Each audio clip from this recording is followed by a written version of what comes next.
बरेली से इस वक्त की बड़ी खबर, 200 घरों पर चल सकता है बुलडोजर। नगर निगम की टीम ने इन घरों पर लाल निशान लगाए हैं। लोगों ने कहा है कि कोई नोटिस नहीं दिया गया।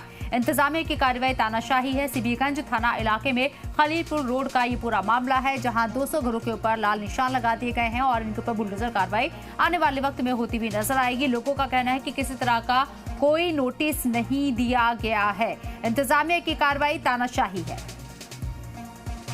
संभल में बुलडोजर जबरदस्त तरीके से गरजता हुआ नजर आ रहा है। कभी कुछ जगहों पर तो कभी कहीं किसी जगह पर बुलडोजर एक्शन होता हुआ नजर आ रहा है। और अब 200 घरों को यहाँ निशानबंद किया गया है, उन पर निशान लगाए गए हैं और इन 200 घरों को बुलडोज किया जाएगा। तो दिखाता हूँ, देखिए ये तमाम ऐसे मकान हैं जिन पर देखिए यहाँ क्रॉस का निशान बना है, यहाँ बना हुआ है। आगे भी जाऊंगा और लोगों से बातचीत करने की कोशिश भी करूंगा। देखिए ये मकान है और ये दुकान है, आगे का मकान भी है। यहाँ अभी हम आए थे, यहाँ महिला थी, देखिए यहाँ पे निशान लगा हुआ है और यहाँ आपके घर के बाहर जो है यहाँ पे क्रॉस का निशान लगाया गया है। क्या है ये नगर निगम वाले लगा के गए। क्या कह रहे हैं? वो कह रहे हैं कि आपके मकान ये सरकारी जगह पे आ रहे हैं। अवैध। कितना मीटर आपका घर अंदर जा रहा है? मेरा पूरा घर जा रहा है। पूरा घर जा रहा है। जितना उनका नाम है। निगम का कहना है कि आपका मकान जो है अवैध बना है और रोड चौड़ा हो रहा है। तो क्या अवैध है आपका? कोई क्या रजिस्ट्री? मेरे पास रजिस्ट्री ये कागज है, तो दिखा सकती हूँ आपको अभी। अच्छा, फिर अवैध कैसे हो गया?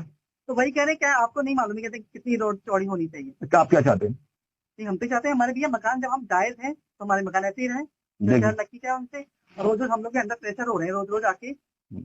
देखिए स्थानीय लोग जिनका सीधे तौर पे कहना है कि ये जो रह रहे हैं वो जायज तौर पे रहने, इनके पास रजिस्ट्री है, उसके बावजूद निगम की टीम आती है और कहती है इनका मकान जायज है, नहीं है। अब बड़ा सवाल उठता है कि लंबे समय से 50-50 सालों से लोग यहाँ रह रहे हैं और अब इनके मकान को नाजायज बताया जाता है और तोड़ने की धमकी दी जाती है, निशान लगा दिया जाता है। अब देखने वाली बात यह है कि प्रशासन इन घरों के खिलाफ क्या कार्रवाई करता है। क्या लोग जो गुहार लगा रहे हैं प्रशासन से लगा रहे हैं, मुख्यमंत्री योगी आदित्यनाथ से लगा रहे हैं, क्या इनकी सुनवाई होती है या इनका घर पे एक बार फिर से बुलडोजर चलता है? अजय कश्यप, जी मीडिया, बरेली।